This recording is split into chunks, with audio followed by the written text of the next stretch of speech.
Part 1, The Infiltrator's Mission. The Unwelcome Guest. Lieutenant Jenna Cross adjusted her diplomatic uniform as the Kethvari transport docked with their massive flagship. The fabric felt strange against her skin, designed to appear formal while hiding the sophisticated recording equipment woven into its fibers. Around her, the alien crew moved with the confidence of a species that had never known defeat. Their chitinous shells gleamed under the ship's harsh lighting, and their 4 arms worked in perfect coordination as they prepared for her transfer. "Remember, Lieutenant," came the voice through her nearly invisible earpiece, "you're just an observer. Let them think we're beaten before we even start." Jenna touched her collar once, a subtle acknowledgement. The Kethvari had given humanity exactly what they asked for, a chance to witness their military might before Earth's inevitable surrender. What they didn't know was that Lieutenant Cross had spent 3 years studying their language, culture, and military protocols. She wasn't there to witness their power. She was there to steal it. First impressions. The flagship's corridors stretched endlessly in all directions, a maze of gleaming metal and pulsing energy conduits. Jenna followed her escort, a mid-ranking officer called Veldar, whose mandibles clicked in what she had learned was amusement. The ship was massive, easily 10 times larger than Earth's biggest vessels, and every surface displayed the kind of advanced technology that made human achievements look primitive. "Your vessel is impressive," Jenna said in carefully practiced Kethvari, letting a note of awe creep into her voice. Veldar's compound eyes swiveled toward her. "You speak our language poorly, but the effort is noted. This ship alone could reduce your homeworld to ash. We carry 3,000 fighters, 500 bombardment craft, and weapons that can crack continents." "How terrifying," Jenna replied, her tone carrying just enough fear to satisfy the alien's ego. Inside, she was calculating. 3,000 fighters meant specific hangar configurations, specific maintenance requirements, specific weaknesses. Every boast was another piece of intelligence. The war room. The command center doors hissed open to reveal a space that defied human understanding of ship design. The ceiling arched high overhead, supported by organic-looking struts that pulsed with bioluminescent energy. Holographic displays filled the air, showing fleet positions, star charts, and tactical readouts in 3-dimensional detail. Dozens of Kethvari officers worked at stations arranged in concentric circles around a central command platform. "Behold the heart of our war machine," Veldar announced, gesturing with 2 of his arms.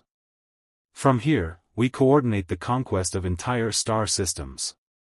Jenna's eyes moved quickly across the displays, her enhanced memory cataloging everything. Ship classifications, communication protocols, command structures, all of it was being recorded by the devices hidden in her uniform. The Kethvari had no idea they were providing a detailed blueprint of their military organization. On the central platform stood High Commander Zekthaz, a massive Kethvari whose shell bore the scars of countless battles. His voice rumbled through the chamber as he addressed his officers, reviewing the plans for Earth's invasion. Strategic lessons. "The humans present no significant challenge," Zekthaz was saying as Jenna took her assigned position, a small chair placed deliberately at the edge of the room, where she could observe but not interfere. "Their technology lags behind ours by centuries. Their largest ships carry primitive nuclear weapons, their ground forces use kinetic projectiles, and their defensive networks are laughably simple." A younger officer, his shell still bright with youth, raised one arm. "What of their numbers, High Commander?" "Intelligence suggests they have over 8 billion individuals." Zekthaz clicked his mandibles in dismissive laughter. "Numbers mean nothing without proper organization. Observe their fleet deployments."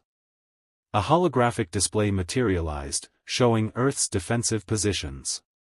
They cluster their ships around population centers, leaving vast gaps in their perimeter. They think like prey animals, huddling together for protection.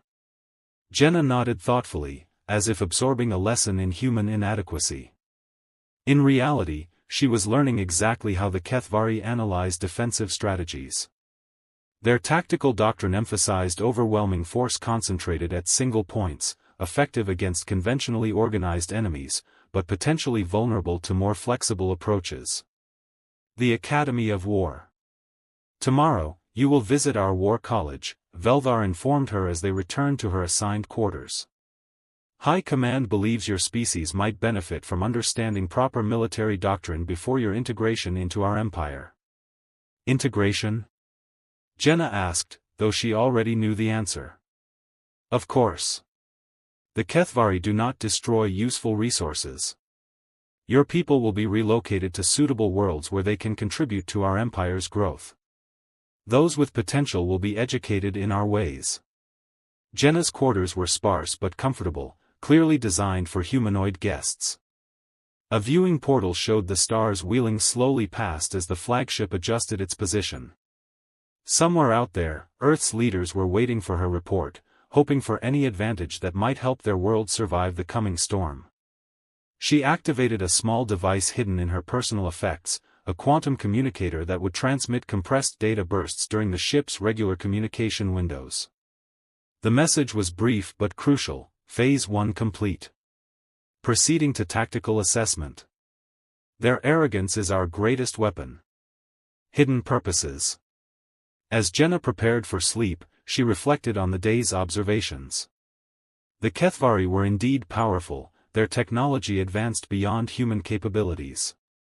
But they were also predictable, following rigid doctrines that had served them well against dozens of other species.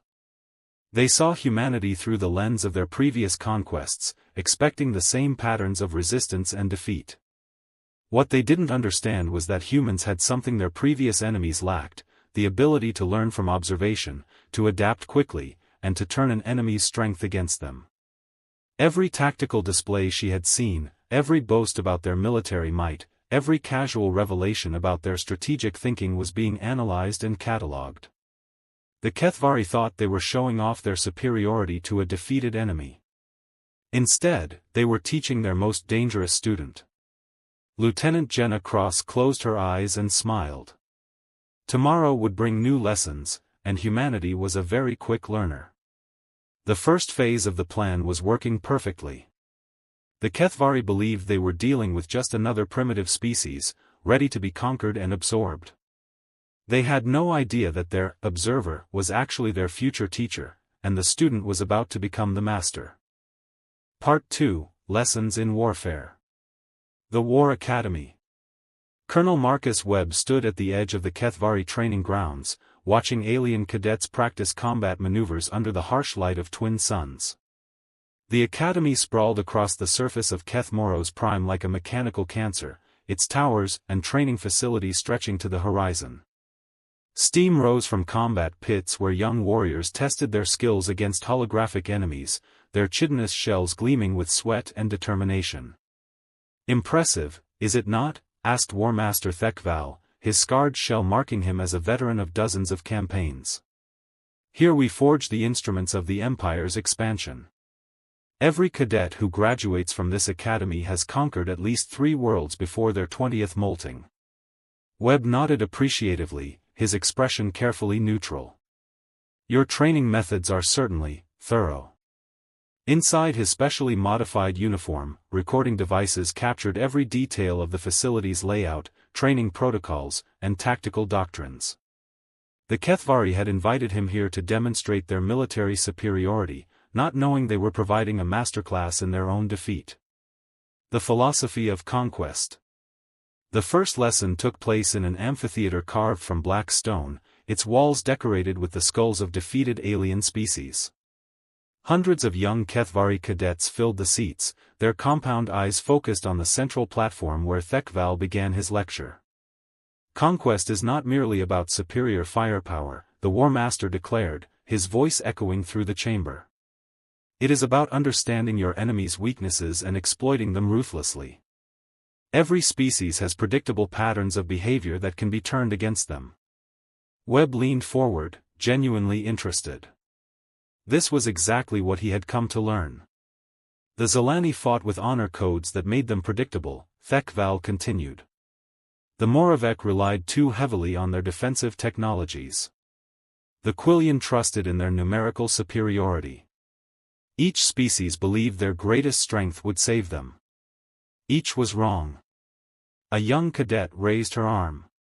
What of the humans, War Master? What weakness will we exploit? Thekval's mandibles clicked in amusement. The humans suffer from the greatest weakness of all, emotional attachment. They value individual lives over strategic necessity. They will sacrifice entire fleets to save a single colony world, choose costly rescues over tactical advantages. This emotional thinking makes them utterly predictable. Webb maintained his expression of respectful attention while mentally cataloging this analysis. The Kethvari weren't entirely wrong, humanity did value individual lives. But they misunderstood the strategic implications of that trait. Humans didn't just fight for individuals, they learned from every sacrifice, adapted from every loss, and grew stronger through adversity. Combat Doctrine. The afternoon session moved to the Tactical Simulation Center, where cadets practiced fleet maneuvers using holographic displays. Webb watched as young Kethvari officers commanded virtual fleets against historical scenarios, their movements following strict doctrinal patterns. Observe their formation, Thekval explained as the simulation played out. The Thunder Wedge, our most effective attack pattern. Maximum firepower concentrated at a single point, designed to shatter enemy formations before they can react. The holographic battle unfolded with mechanical precision. Kethvari ships moved in perfect coordination, their weapons blazing in synchronized volleys that overwhelmed the enemy defenders. It was an impressive display of organized violence, but Webb noticed something crucial: every maneuver followed predetermined patterns. There was no improvisation, no adaptation to unexpected circumstances. Your coordination is remarkable, Webb commented. How do you maintain such precise timing across large fleets? Through discipline and proper training, Thekval replied proudly. Each ship captain knows exactly what is expected of them in every situation. We have battle-tested formations for every conceivable tactical scenario. Webb nodded thoughtfully. And if an enemy doesn't follow expected patterns? Impossible, the War Master stated firmly. There are only so many logical responses to any tactical situation. Our doctrine accounts for all possibilities. That confidence would be their downfall, Webb realized. The Kethvari had become so successful that they couldn't imagine facing an enemy who refused to play by conventional rules. Ground combat training. The next day brought observation of ground combat exercises. Kethvari shock troops moved through mock urban environments, their movements coordinated by battlefield commanders who directed the action from fortified positions. It was an impressive display of military efficiency, but again Webb noticed the rigid adherence to doctrine. Speed and overwhelming force, explained Combat Master Zelkar as they watched troops storm a simulated enemy stronghold. We strike hard and fast, before the enemy can organize resistance. Most species surrender once they understand the futility of continued fighting. And if they don't surrender? Webb asked. Zelkar's compound eyes glittered. Then we demonstrate the consequences of defiance. A few examples usually suffice to ensure compliance from the survivors. Webb watched the exercise continue, noting how the Kethvari relied heavily on shock tactics and superior firepower. Their troops were well trained and disciplined, but they showed little flexibility when faced with unexpected obstacles. When one unit encountered a blocked passage that wasn't in their battle plan, they waited for orders rather than adapting on their own. The weakness in strength. That evening, Webb was invited to dine with the Academy's senior staff. The meal was served in a great hall lined with banners representing conquered worlds, each one a testament to Kethvari military might. The conversation flowed around tales of past victories and speculation about future conquests. Your human military leaders must understand their situation by now, War Master Thekval said, cutting into what appeared to be synthetic protein. Surely they recognize the impossibility of victory against our forces. I believe they're beginning to, Webb replied carefully. Your demonstration of military capability has been educational. Good. Perhaps this will encourage a swift surrender when our fleets arrive at your world. Unnecessary bloodshed benefits no one. Webb raised his glass in a mock toast to the swift resolution of conflicts. As the evening progressed, he listened to detailed discussions of Kethvari strategic doctrine, logistics networks, and command structures. Every piece of information was being recorded and analyzed, building a comprehensive picture of how the enemy thought and fought. Hidden lessons. Later, alone in his quarters, Webb reviewed the day's observations. The Kethvari were formidable opponents with advanced technology and proven tactics. But they were also creatures of habit, locked into patterns of thinking that had served them well against conventional enemies. They expected their opponents to fight the same way everyone else had fought, with traditional formations, predictable strategies, and rational responses to overwhelming force. They couldn't conceive of an enemy that might choose seemingly irrational tactics, that might sacrifice short-term advantages for long-term gains, or that might turn their own strengths against them. Webb activated his concealed communicator and transmitted his daily report, Phase 2 complete. Enemy doctrine analyzed. They fight like chess masters who have never encountered someone willing to flip the board. Their strength is their weakness, perfect organization becomes perfect predictability. Recommend continuation to Phase 3. As he prepared for sleep, Webb reflected on the irony of his situation. The Kethvari were teaching him everything he needed to know to defeat them, and they were doing it with pride and enthusiasm. They saw him as a representative of a beaten enemy, someone who needed to understand their superiority before accepting defeat. Instead, they were educating their own executioner. Every tactic they demonstrated, every doctrine they explained, every weakness they revealed was being catalogued and analyzed. The War Academy of the Kethvari Empire was inadvertently training humanity's greatest military strategist. Tomorrow would bring new lessons in warfare, and Colonel Marcus Webb was an eager student. The teachers had no idea they were creating the architect of their own destruction. Part 3, The Art of Deception. The Neutral Ground. Captain Liam Torres stepped onto the observation deck of Station Nexus, a massive trading post floating in the empty space between star systems. The artificial gravity felt strange after weeks aboard cramped human vessels, and the mixture of atmospheric gases carried scents from a dozen different worlds. Around him, representatives from various alien species conducted business with the casual efficiency of those who had never known war. At least, not war as the Kethvari understood it.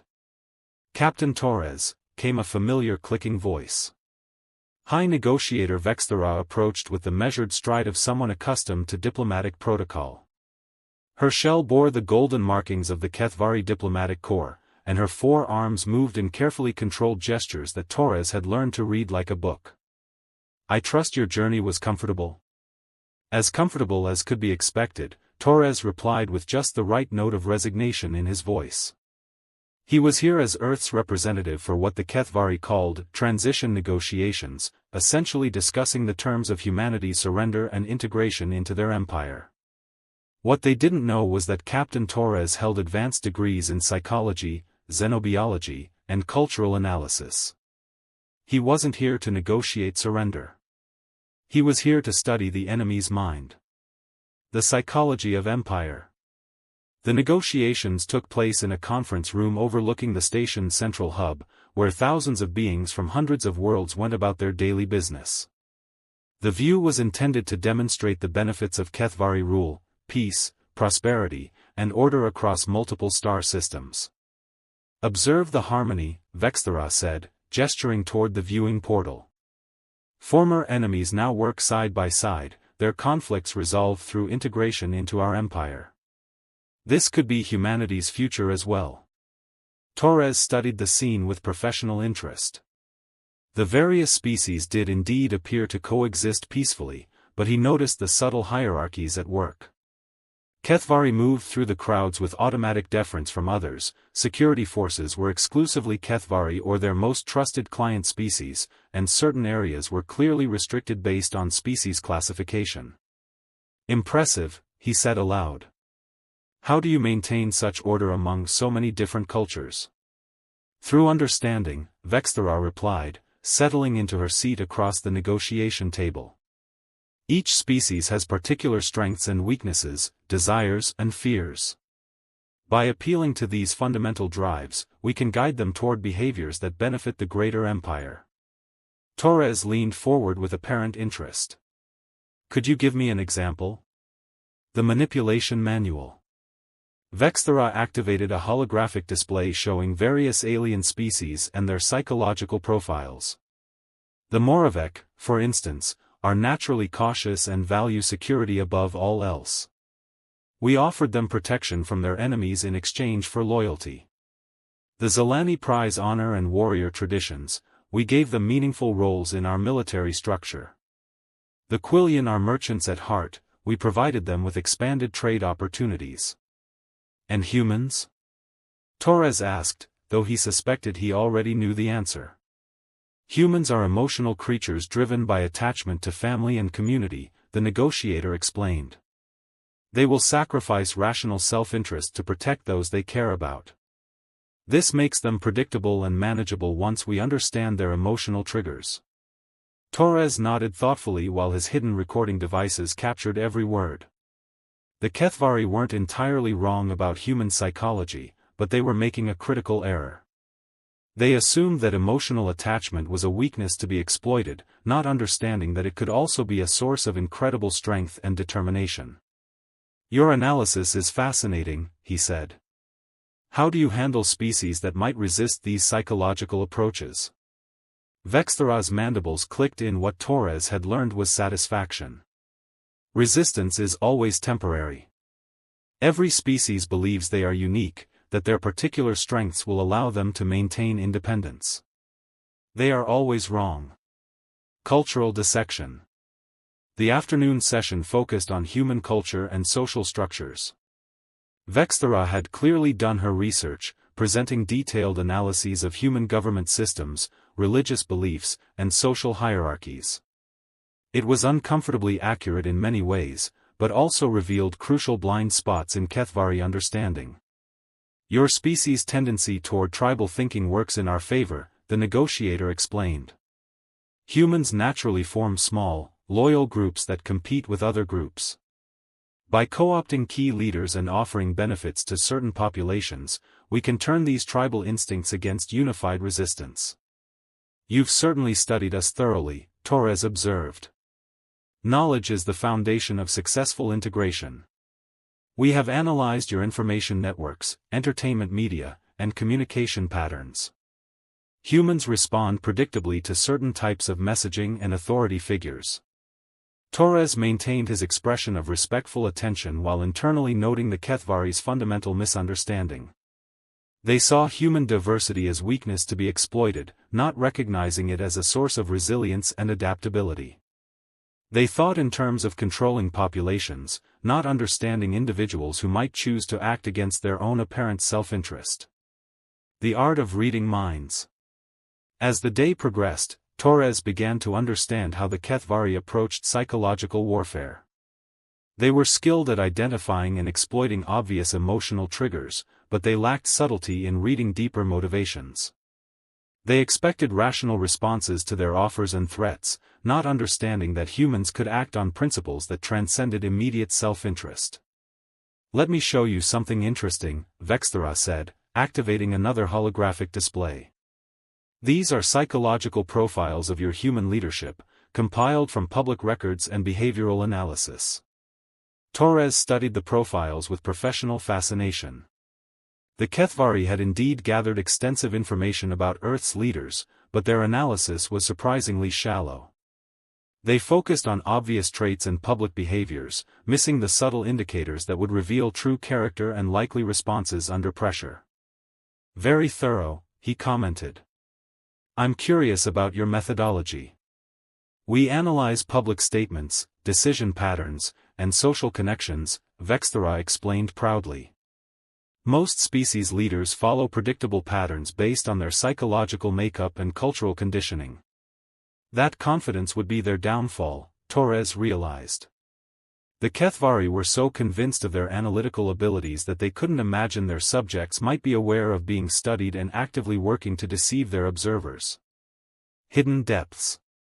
The negotiations continued for days, with Vexthara gradually revealing more about Kethvari methods of psychological manipulation and social control.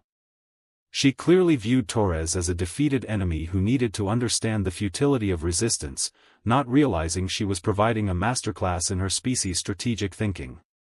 Torres learned about their methods of identifying key individuals in target populations, their techniques for spreading propaganda and misinformation, and their approaches to breaking social cohesion among resistant groups.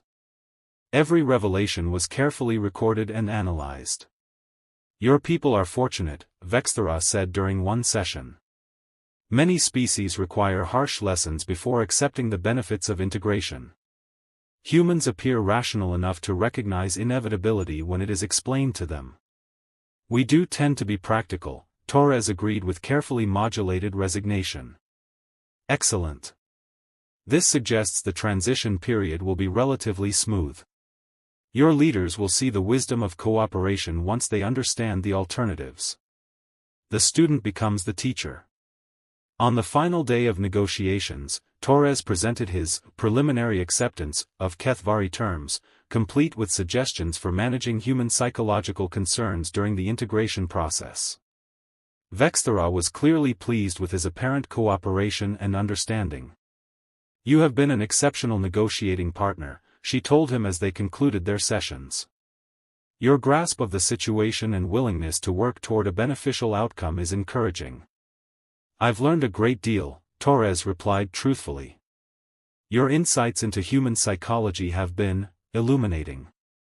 As his transport prepared to depart Station Nexus, Torres reflected on the week's revelations. The Kethvari were skilled manipulators who understood how to exploit obvious psychological weaknesses. But they were also supremely confident in their analytical abilities, blind to the possibility that their subjects might be studying them in return. His final transmission to Earth was brief but crucial: Phase 3 complete. Enemy psychological doctrine analyzed. They understand manipulation but not motivation. They can predict rational responses but not principled ones. Their greatest weapon is also their greatest vulnerability: they cannot imagine enemies who think differently than they do. Captain Liam Torres smiled as his ship entered hyperspace. The Kethvari thought they had been teaching a defeated enemy about the futility of resistance. Instead, they had just educated humanity's greatest expert in psychological warfare about their own deepest fears and blindest spots. The art of deception, it turned out, required understanding not just how to deceive others, but how others deceive themselves. Part 4, Hidden Strengths. The Outer Colonies. Commander David Kane stood on the observation deck of Titan Station, watching as the last of the civilian transports disappeared into hyperspace.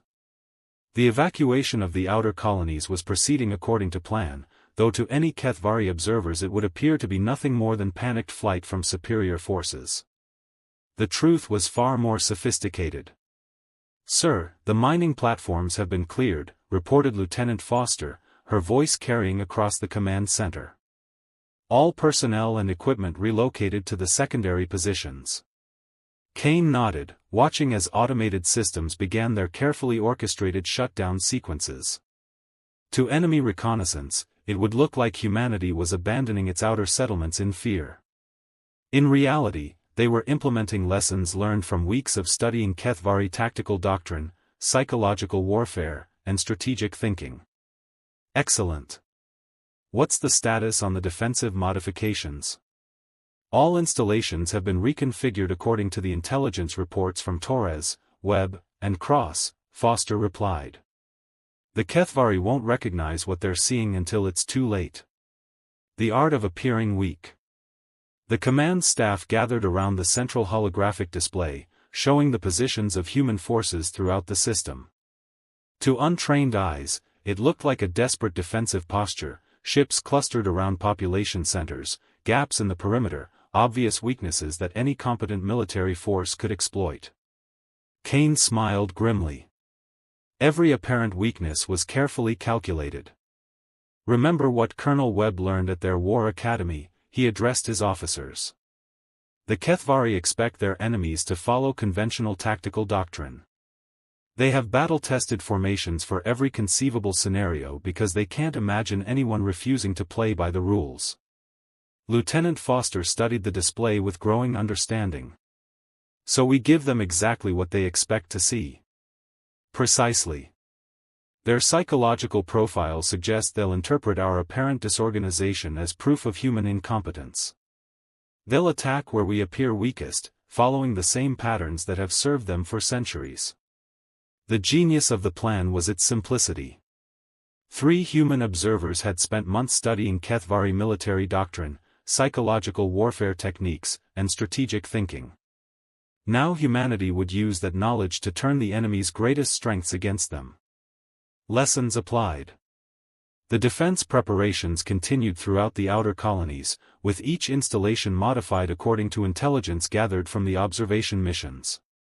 What appeared to be poorly organized defensive positions were actually carefully calculated traps, designed to exploit specific aspects of Kethvari tactical doctrine. The Thunder Wedge formation requires precise timing and coordination, Kane explained to his senior staff. According to Webb's reports, they concentrate maximum firepower at a single point to shatter enemy formations. But what happens when the enemy formation isn't where they expect it to be? Commander Rodriguez, a veteran of the border conflicts, leaned forward with interest. They'd have to break formation to adapt to new targets. Exactly. And according to our intelligence, adaptation isn't their strong suit. They follow predetermined patterns because those patterns have always worked before. Kane activated a tactical simulation showing Kethvari forces attacking apparent human defensive positions. They'll see our ships clustered around the colonies and assume we're making the same mistake every other species has made, trying to protect everything and therefore protecting nothing effectively. The simulation played out, showing Kethvari forces moving in their signature attack formations toward what appeared to be vulnerable human positions. Then the trap was sprung. Hidden weapon platforms emerged from asteroid fields, camouflaged ships dropped their stealth fields, and the apparent defensive clusters revealed themselves to be carefully positioned kill zones. The psychology of overconfidence. Torres learned something crucial during his negotiations, Kane continued. The Kethvari are supremely confident in their analytical abilities. They believe they understand human psychology and can predict our responses to their tactics. But they're wrong? Asked Lieutenant Foster. Not entirely. They do understand certain aspects of human behavior. But they make a critical error, they assume that understanding psychology means they can control outcomes. They can't imagine opponents who might choose to act against their apparent self-interest. Kane pulled up the psychological profiles the Kethvari had compiled on human leadership. Look at these analyses. They're accurate as far as they go, but they focus on obvious traits and rational decision-making patterns. They can't comprehend leaders who might sacrifice strategic advantages for moral principles, or populations who might choose hopeless resistance over comfortable surrender. This blindness would be their downfall. The Kethvari expected humans to behave rationally according to their understanding of human psychology. They couldn't imagine an enemy that might deliberately appear weak while actually being strong, or that might choose tactics that seemed suicidal but were actually carefully calculated risks. Hidden networks. Throughout the outer colonies, hidden communication networks came online. These weren't the obvious military channels the Kethvari would expect, but subtle systems embedded in civilian infrastructure, disguised as routine maintenance protocols and commercial data streams. Cross's intelligence on their communication intercept capabilities has been invaluable, Kane noted as his staff reviewed the covert network specifications. They're sophisticated at breaking conventional military encryption, but they don't look for signals hidden in mundane civilian traffic. The network would allow human forces to coordinate without alerting Kethvari monitoring systems. While the enemy focused on intercepting obvious military communications, they would miss the real command and control systems operating right under their noses. It's beautiful in its simplicity, observed Commander Rodriguez. They expect us to communicate like a military force, so they won't recognize military communications disguised as something else. The waiting game. As the final preparations were completed, Kane found himself reflecting on the nature of warfare itself. The Kethvari were formidable opponents with superior technology and proven tactics. In a conventional conflict, humanity would be outgunned and outnumbered. But this wouldn't be a conventional conflict. "Sir," Lieutenant Foster reported, "long-range sensors are detecting the approach of Kethvari advance forces. They're maintaining formation exactly as predicted." Kane watched the tactical display update with incoming enemy positions. The Kethvari fleet moved with mechanical precision, their formations textbook examples of their military doctrine. They showed no signs of suspicion or caution, confident that they were approaching a defeated enemy who would follow predictable patterns of desperate resistance. "They're going to attack exactly where we want them to," Kane observed. "Their confidence is making them predictable." The enemy fleet continued its approach, maintaining the thunder wedge formation that had served them so well against dozens of other species. They had no reason to suspect that this time would be different, that their opponents had spent months studying their tactics and preparing specifically to counter them. The moment of truth. "All stations report ready," Foster announced as the Kethvari fleet entered the outer system. "Hidden platforms are armed and positioned, stealth ships are in position, and all personnel have been relocated to secondary positions." Kane nodded grimly. Everything they had learned from 3 months of intelligence gathering was about to be put to the test. Lieutenant Cross had provided detailed information about Kethvari military technology and command structures. Colonel Webb had analyzed their tactical doctrine and training methods. Captain Torres had revealed their psychological warfare techniques and strategic thinking. Now it was time to demonstrate that humanity had been paying attention. "Remember," Kane addressed his command staff, "we're not trying to win this battle through superior firepower. We're going to win it through superior understanding. The Kethvari have taught us everything we need to know to defeat them." The enemy fleet continued its approach, confident in their superiority and certain of victory. They had no idea that their intended victims had spent months learning to think like them, to anticipate their moves, and to turn their greatest strengths into fatal weaknesses. Commander David Kane smiled as he watched the trap prepare to close. The Kethvari had been excellent teachers. Soon they would discover that humanity had been exceptional students. The lesson was about to begin, and for the first time in their history, the Kethvari Empire was about to learn what it felt like to be the ones getting educated.